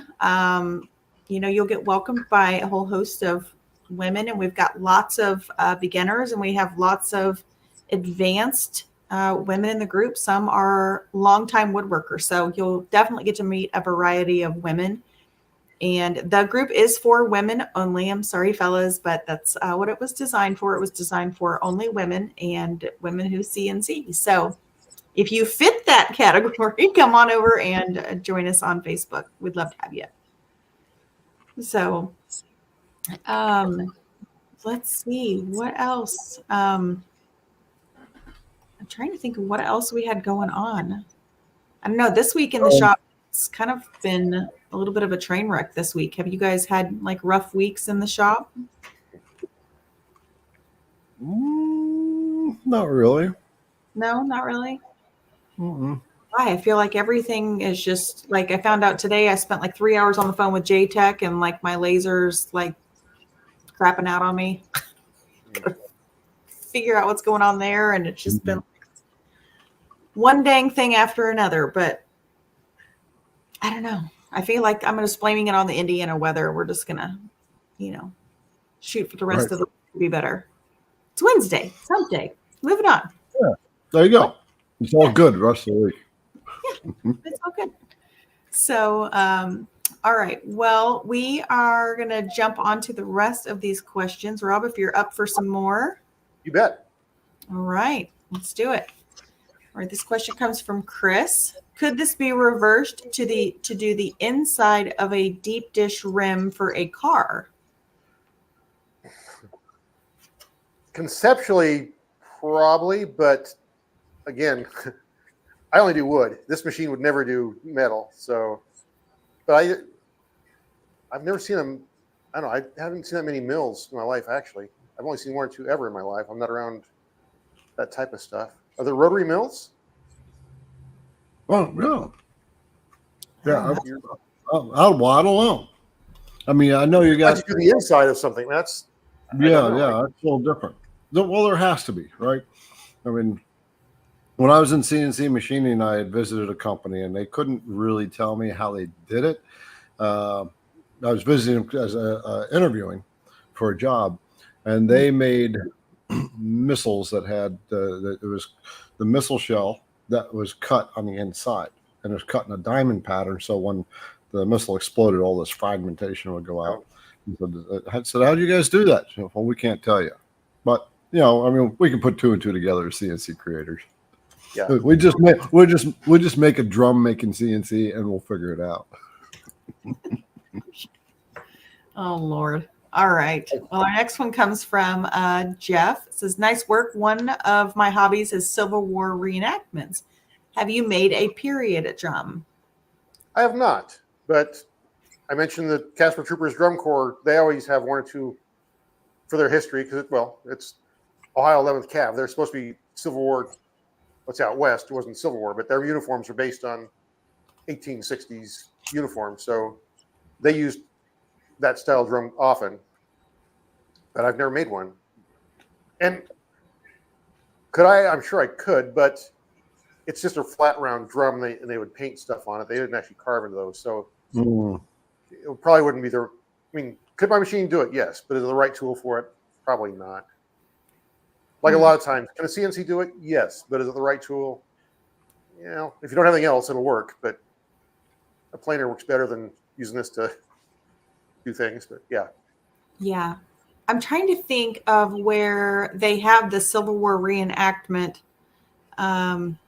It's like a 360-degree panorama of, or no, I'm sorry. It's not this, however you want to, say it. I believe it's actually the Battle of Gettysburg. It's a full reenactment of, it's like a painting, like an artist came in and painted the entire reenactment, but you can literally walk around 360 degrees and see all the things. I mean, that would be pretty cool. But so I think what he's saying, I could see that would be pretty magnificent, to be honest. Mm-hmm. That would be very unique. That would be cool. Mm-hmm. Yeah, I was just trying to think of what it was, and I'm like, we've been to a lot of history and a lot of museums, so I was trying to wrap my head around where I remember seeing that. But it was pretty cool. All right, so let's see. Dan has another question for you. Why Lytic CNC? What factors make it attractive to you? Good question. When I first started out, I had two kids in college when I did my first machine, and it was free, and it would run on an old basic computer. So that's why I started with it, because I was trying to, that whole shoestring CNC name, that fit me. We're finally empty nesters. The kids were in college now, but we were poor because we were putting two kids through college. So I did it because it was free, and it didn't scare me. I work IT, so Linux doesn't scare me, and the install is really simple. You have an installation disk to load Linux. It also loads Linux CNC and Linux all at once, the whole operating system, everything. To get a basic machine going, it's pretty easy with Linux CNC. But once you want to start adding things, it's harder. But it's more customizable. So you can design your own screen exactly how you want it, which I have because I like doing web stuff also and IT stuff. If you just want a basic software that will run a CNC machine, it's great. A lot of industrial machines run Linux CNC, but most industrial machines, they have added their own features on top of it. But it's rock solid. It's bulletproof. I don't know of it ever stopping in 10 years because software issues. Now, I've had hardware issues or plenty of human mistakes, Lord knows. But the actual software, and my top video is how to do a touch plate on Linux CNC, and that's about 6-7 years old, but it's got 30,000 views. They're just the sad thing is there's not much there's not a people that have that many videos on how to do it. That's why it's so popular, is Yeah. because no I'm one else sure. can find it. I'm But sure. I've got it working with touch plates, and I have homing switches, and I have relays to turn things on. The spindle gets turned on, or the router gets turned on. I've customized it to exactly how I want it, and then I don't mess with it. So I haven't dug into the guts of Linux in 2-3 years probably, because I've got it how I want it. I'm not going to mess with it. If so, somebody's going to ask me how to do this. I don't remember. But I like it. It's worked good for me. Well, good. Well, good. I think this next question is, it's kind of crossed my mind too. What about like how your work is held down? Okay. I'm going to move the camera real quick. Yeah. It's pretty simple. Julianne, do you want to put him full screen? So we have just a plate right here and a plate right here. This is a threaded rod between here, and I've just got a wrench and a 1/2-inch bolt, and that's how I get the drum off. And there's also a bolt right here, a coupler bolt in here where I put the two pieces of threaded rod together. But that's all there is to it. I can have a drum in and out in 3 or 4 minutes. That's So cool. is that set in a hub so it won't come out of axis, I guess is the way to put it? This side is. In fact, let me see. Where's the gap in here? Okay. So there's the coupler. When I first built it, I had the belt, and it went down to the threaded rod, and there was a gap. And then I had this one held in by, or one like this, held in by just bolts on each side. This is actually, you can see it here. I've got 4 bolts that go directly into the pulley. So this thing it's rock solid. It's not going to be any gap. Even if it's a 1/2-inch threaded rod, when there was a gap between there, you can get a little bit of flex in a 1/2-inch rod. So that was another thing that really helped stiffen up the machine, is attaching this piece directly to that pulley. Huh. How long did it take you to come up with this machine concept? I bet I probably thought about it for 6 months before I actually started cutting anything. I bet it was that much. I designed everything in VCarve Pro, which is probably the best thing to do that, but that's the software I became comfortable with. And I had different angles in my mind, how shots, and drew it all out so I knew the clearance would work. And I've changed so much since then that if somebody wanted these plans, it wouldn't work anymore. I mean, it would work, but it wouldn't be this machine anymore because I've changed so much. So, Okay. I put a lot of hours thinking about it, because it's one of those times I'd sold quite a bit of stuff, and I actually had, $1,000 in my war account to build stuff, and I always kind of want to do it. So I splurged and took a chance, and I knew there was a good chance that I just wasted $1,000, but it came out good. Right. I take chances, little chances, not big chances. Right. Well, I'd say you took a pretty big chance doing this Rotary build your own CNC. I mean, it may have started out on a shoestring budget, but I think it's become pretty evolved and a pretty elusive product that you've built. So kudos to you. And so let's see here. I'm not sure. I think Bob is asking a question. He's talking about for a shop tour. I'd like to stop by your shop when I head down to Tucson, May 6th, 7th, or 8th. Will you be available for a quick tour? So, Bob, you'll have to clarify because Saturday mornings are usually when I spend time on this. I don't know if that's a weekend or not, the 6th, 7th, 8th. That sounds like it is. And mid-month, we're heading to Nebraska for a graduation, for a niece high school graduation. Very But cool. I think I'm going that Saturday morning. I'm probably going to be working in the garage doing stuff. So I'm always happy to talk CNC. Yeah. Use either on Facebook. I've got my Facebook account, and I've got one called SideWinder Drums, one called Shuster's Artistic Woodcraft, which the acronym is SAW. So between those two, send me a message on Facebook Messenger, and happy to talk to you. We can set something up. There you I go. assume you're There in you go. Phoenix. Garrett, is all of Rob's information, like contact info, in the description of the video? There we have it.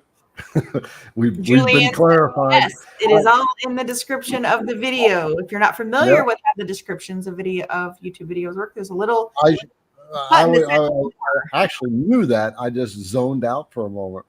But No, you're fine. I was saying for the people who are, if you're watching and you're not familiar with how to get that content, and under the description of the video, there's a little blue word that says more. You can click on that and I'll drop it down. I'll give you the full description and all of the contact information for Rob, Garrett, and myself if you need to get a hold of any of us for any particular reason or want to follow the channel. And sometimes even things that are mentioned in the videos will be in that description. So please go back and check that if you want to reference something particular or you're catching this, on the replay. So check that out. All right. We forget how obscure this hobby is sometimes. I mean, between Facebook and things and watching these things, there are more people out there. But when it comes to actually people I know of in the state of Arizona who have a CNC, it's not many that I know one guy in Tucson, now Cody up in Phoenix, obviously. I know you guys have a good relationship. You're quasi-competitors, but also partners, but they're not partners, but you guys are both great guys that support the hobby. yeah. Have you gone up to meet Cody? I have. In fact, this last fall, we did an Arizona meetup for CNCers. So, cool. it was really good.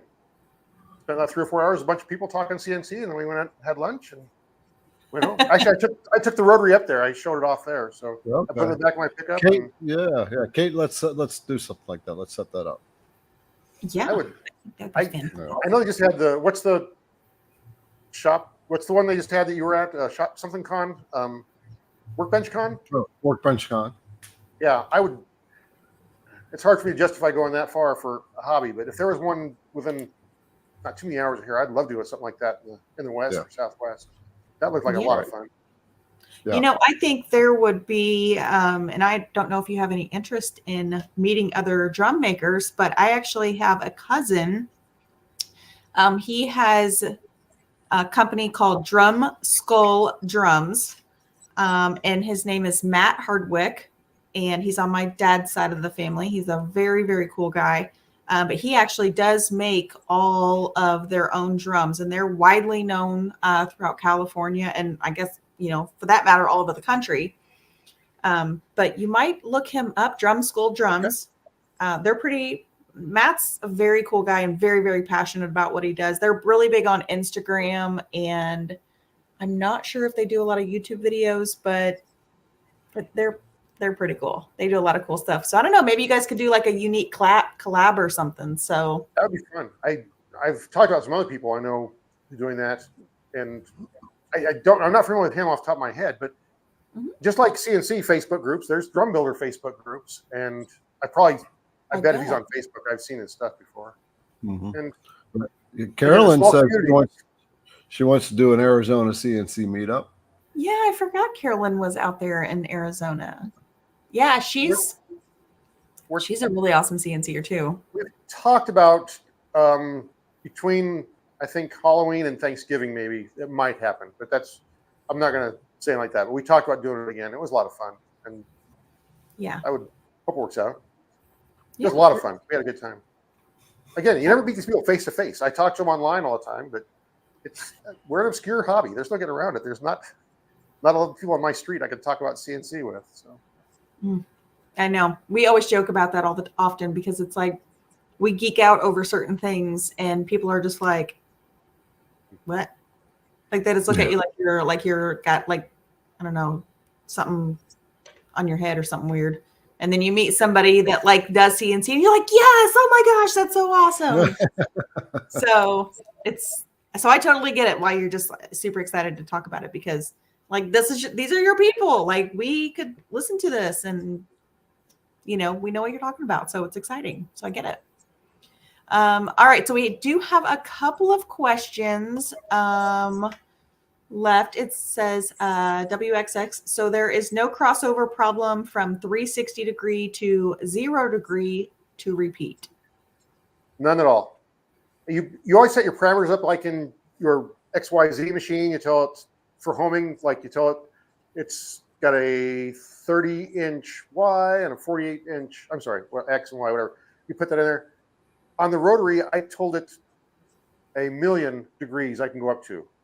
So I can keep turning that if I want to. Or when VECTRIC builds rotary code, usually it goes to 180 to minus 180 and goes back and forth. But if I have G code, like I said, when I write my own G code to skin the drums, I go to 50,000, 100,000 degrees, no problem at all. The machine can handle it. Now, VECTRIC usually say it stops usually between 180 and minus 180 to get the 360 degrees. Does that make sense at all? Yeah. Yeah, Okay. it does. It does to me. I was actually had the same question because all the CNC machines I know, they always index back to their home position or 0 position. So when you finish that carve and it's rotated, 30, 10,000 times, whatever it rotates, how do you reset your 0? I mean, it doesn't spin back 10,000 No, times. well, you could, but no. Yeah, I just tell it set 0, just like you said, your Z0 all the time. I set the A0 all the time. Okay. Set 0. And that's usually for just a round drum. So it's not even like there is no set 0. I don't care when I'm just rounding a drum. Now, once I start carving, I can't lose that. But at that point, it never goes past 180 or minus 180. So at that point, I'm not going to lose it. Okay. All right. Well, I saw a couple of, I see one question from Had Enough Okay, and that's more of a question for possibly next week. We're gearing more of our questions towards Rob and what's going on with him. So if you want to bring that question back next week, that would be wonderful. So let's see. B. Adkins or Benny, he says, I noticed that the bearing edge of your drums is very similar to drums designed by Stephen Volp. Are you familiar with him? I don't know that name. Now, the bearing edge, he's talking about the top and the bottom. And most of the time, people get a router table and just round that edge. You can see that very well. There's just a little bit of rounding there, usually 1/8 or 1/4 inch round. And just they put it on the router table and circle around that bearing edge to get that rounding. I took it a step further because I can do I call it a compound radius. So it starts and then finally drops off suddenly. So it's something I can do on the CNC to make it different. I'm not sure if it's any better what I do. I don't know if you guys follow these. And people talk about like guitars, the tone, and how this wood is so much better and all these things. I can't tell you that anything I've done is any better or worse than anything else. And even experts say, in a small room with a softly played drum, you can probably tell the difference. Once you put a microphone on it, an average, I'm not going to say a cheap drum, but an average drum will sound as good as a top-end drum once you mic it and run it through a sound system. So okay, I don't get into all those arguments. So something we have not touched on tonight is, do you finish the drums? Like, do you? I do. Yeah. Okay. I'm not happy with how I use armor seal, armor seal, wipe on poly, and I'll do a bunch of coats, sand in between, and I can get a pretty good finish, but it's very time consuming. I've played a little bit with just spraying on lacquer, and that's probably what I should be doing, spray on lacquer, though I use the rattle can, not a sprayer. Yeah. I know, I'm open to trying something different. I tried the Odie's oil, a hard wax, and in fact, the one I just showed that one I showed, it's just not, I want a better shine than that. It's more of a matte finish. I wish I could use that because it's the wipe on wax finish would be nice, but just not enough gloss for me that I want. I was trying to, let me look back here at my handy dandy notebook. So I had a question for you as far as do you have like a favorite project that you've done And I don't think we'd asked, how long have you actually been doing this? Drums is probably 3 or 4 years now, and Okay. CNC is about 10 years. Anywhere between 9 and 11. I can't tell you when I started, but it's been quite a while now. It's been a minute. My favorite project. There's a famous quote. Sorry, I'm going to left field here for a few seconds. Nope. They asked Enzo Ferrari what his favorite Ferrari he ever was, and it's always the next one. And I always think my mind is always concentrated on the next project, not the last one. That Monopoly board, that was really nice. That one came out nice. It's sitting behind me, but this camera won't do it justice. But that thing came out really nice. It is beautiful. We have a coffee table in the living room, and it fits underneath that really well, and it'll get used. Well, need more grandkids now to be able to play Monopoly with, but we'll keep that around forever. That is my son's favorite game, and every time he digs it out, my husband is like, "Oh God, here we go again." Oh. Here we go again." That dragon drum he showed. I'm not sure it's my best drum, but it was my first really good drum, and that one's real special to me. Okay. Yeah. So what? My question is, on the finishing, you're using urethane, correct? Are you using spray on urethane? No, wipe on poly or spray on lacquer. But so okay, so you obviously have to put on very thin coats, or you have to keep that drum rotating to prevent the runs and what have you. So, yeah, how do you work that? I've got I call it the spider, but it's a thing that expands. Like put the bolts. I got a thread rod on not on the machine, but just on a rack, and as I pull it in, it expands out. I can pull it out though it's full of sawdust. It'll get messy, but it goes inside the drum. As I tighten the bolt, it expands out a little bit, and I can spin the drum that way. So does it keep rotating while it's drying? By hand. I can spin it by hand. Now, if I've done like when I talked about an epoxy drum before. I was trying to do epoxy. I did that on the rotary machine, and I told it again. I said it to run, I don't know how many degrees, but it was going to run like half an hour or more, and just keep circling forever. And so I was trying to get it so it turned fast enough the epoxy wouldn't drip off, but slow enough I could work with it. But I couldn't get it to work. That was a fail. Gotcha.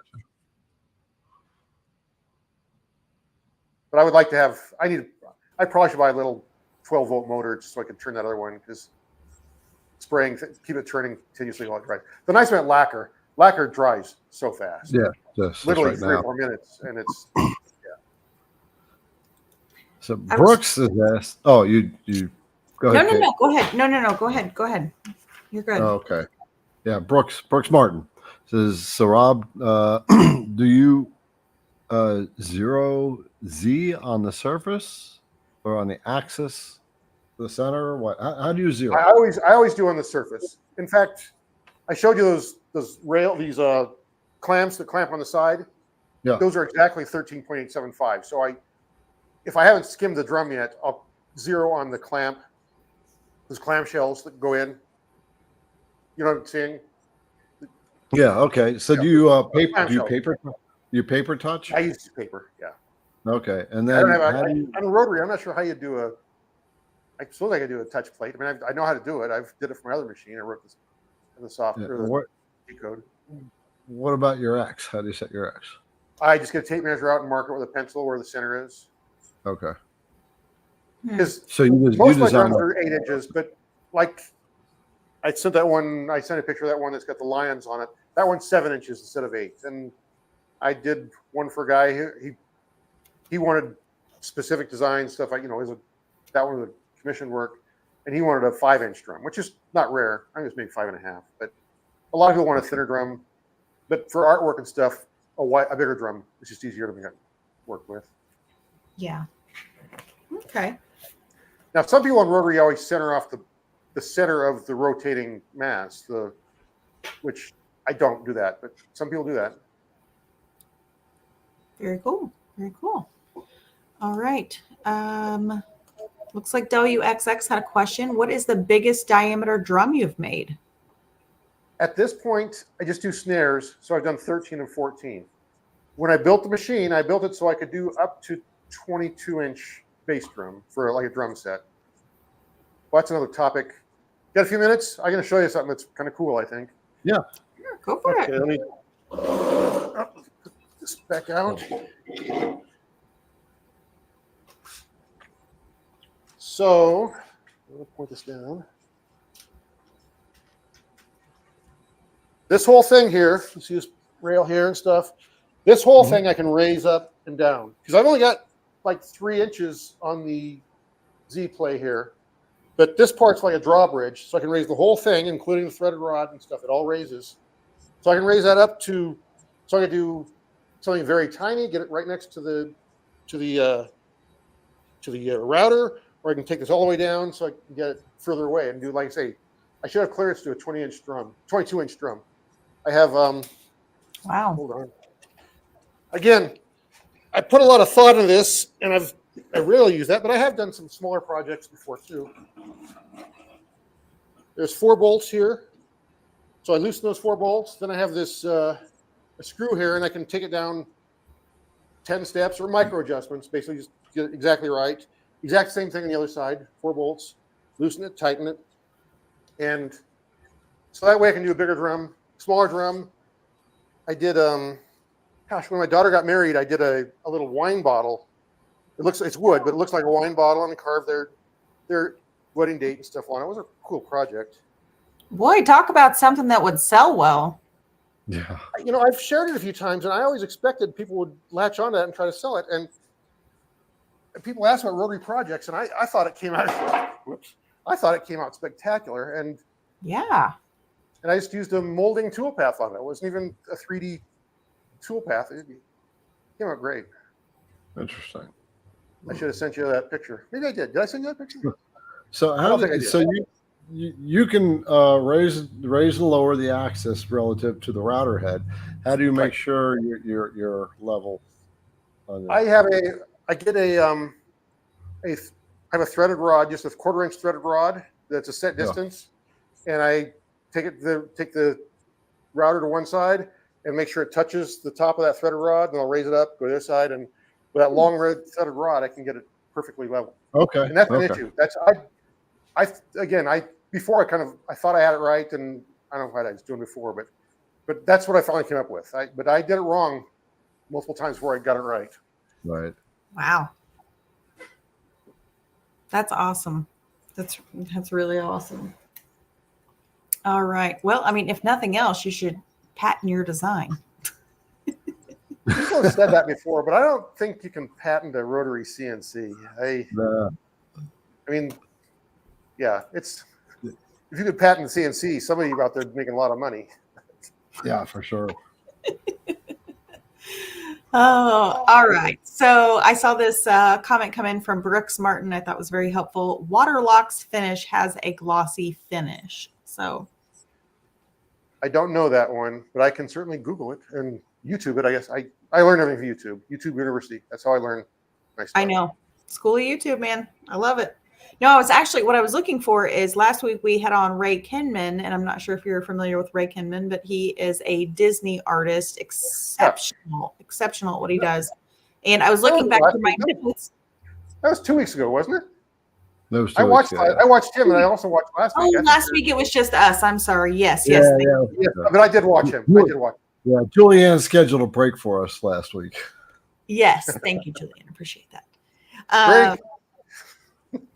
But yes, I was looking at back at my notes from Ray, and because we did talk about a lot of sealers and a lot of different things for different projects, but his preference was more matte, and so he had a lot of really great recommendations for that, but not for glossy. So that's what I was trying to look back and see. But thanks to Brooks, you have a nice, good new suggestion to try out. It's the one thing I'm trying to find in my finish is when you do 3D work. And to get a nice finish with any poly, whatever, you're putting on layers and layers and layers. And to me, it kind of dulls a 3D artwork because you're filling in the nooks and crannies. So I'm trying to find, that's why I really wanted the hard wax oil to work, the, whoever I told you it was, Odie's oil. I really wanted that to work because that wouldn't build up and it would not fill in nooks and crannies and would work better for 3D artwork. I can find something only 1 or 2 coats and be good, and I don't know. Let me see. I'm just not happy with what I have now. Okay. This is the one. This is the one I really like. So sorry, it's got sawdust all over it. So this is the wood butter. Okay, I haven't used that one yet. Yeah. So this one is really. Oh, you can tell it's been a minute, but it's got like a really thick paste that you can use on it. And so what I like to almost do, it comes in like a wax, but what I will do is actually put it like, I know it's going to sound dumb, but I'll put it on a candle warmer, you know, or like a little coffee pot. Sometimes I can bring those goofy things out, put my coffee on them to keep it warm in the shop. I thought you were saying microwave it actually, but okay. Well, yeah, but you know, I don't know. I don't want to like damage it. So I just will get it warm. And then if I have like lots of projects that need sealed at one time, I just kind of do that. And then we'll go in and work it in with a little bit of a brush instead of like trying to jam it down into all of the products. And then that way I still get this, because this has a really high sheen to it. So this is something I like. You can use it more like a wax, but I feel like when you put it on,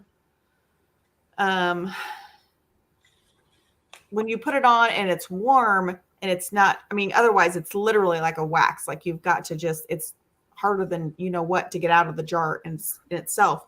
But it's recommended for like wood turners and things like that because it is that hard wax, but melting it, it helps it. Do you do it by itself or do you put it on top of regular Odie's?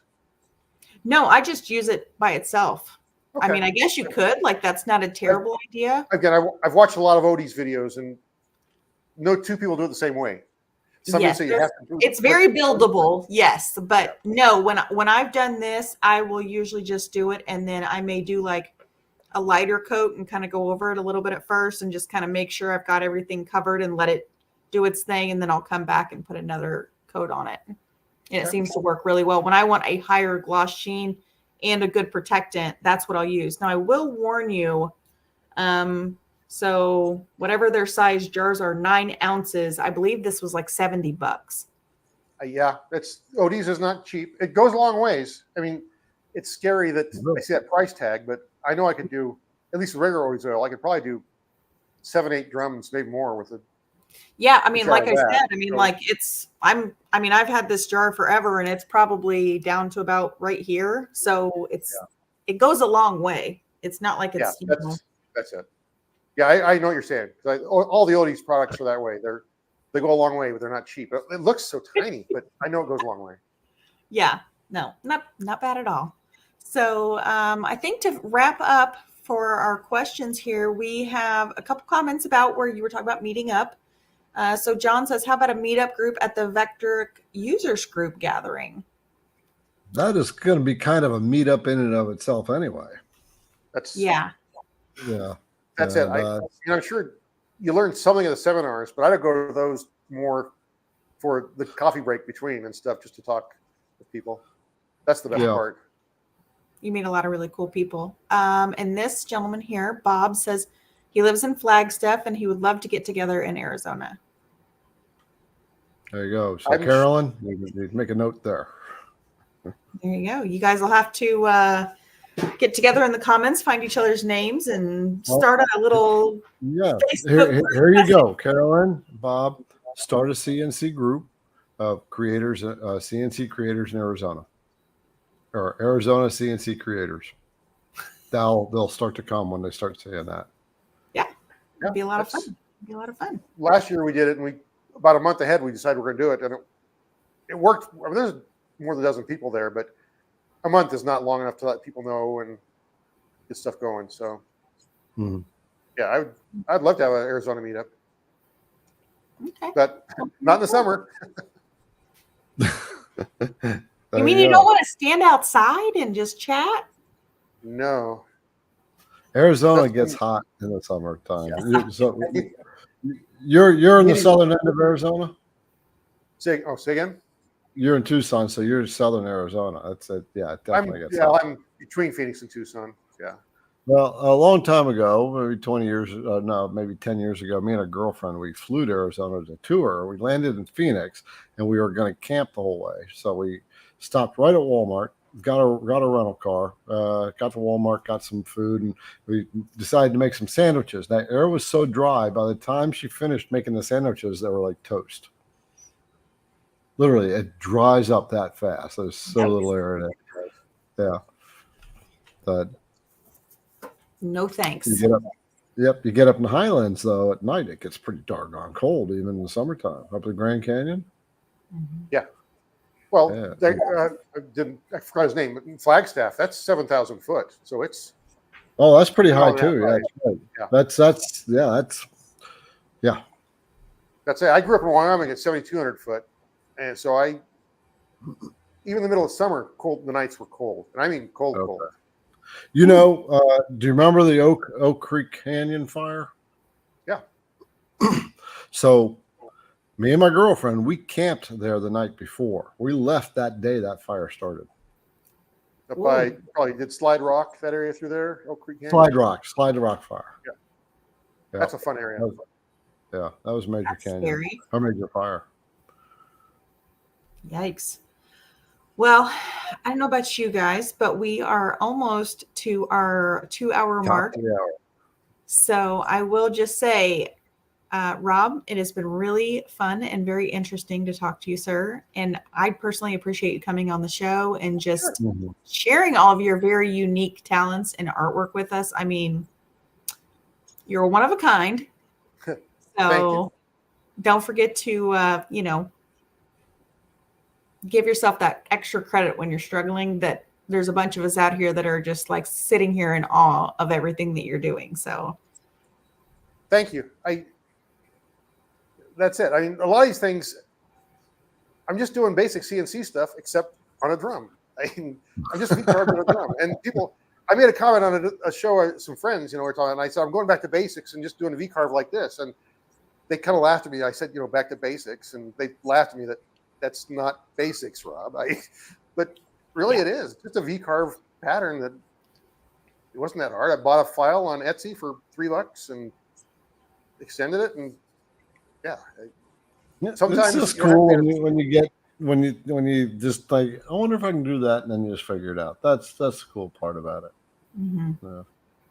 Yeah, it really is. It's you have a very unique talent. So thank you for taking the time tonight to share that with us, and we very much appreciate you.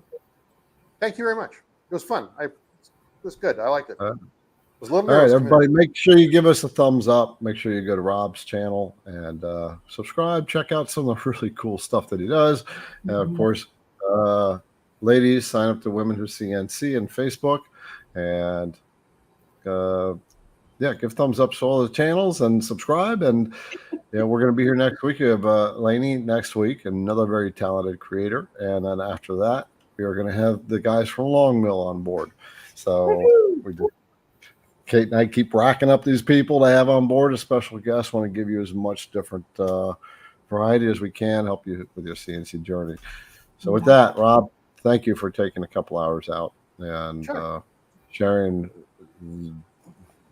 about this machine, the drums, and all the other stuff. Sometimes it's just you're always learning something. That's what I really like about this.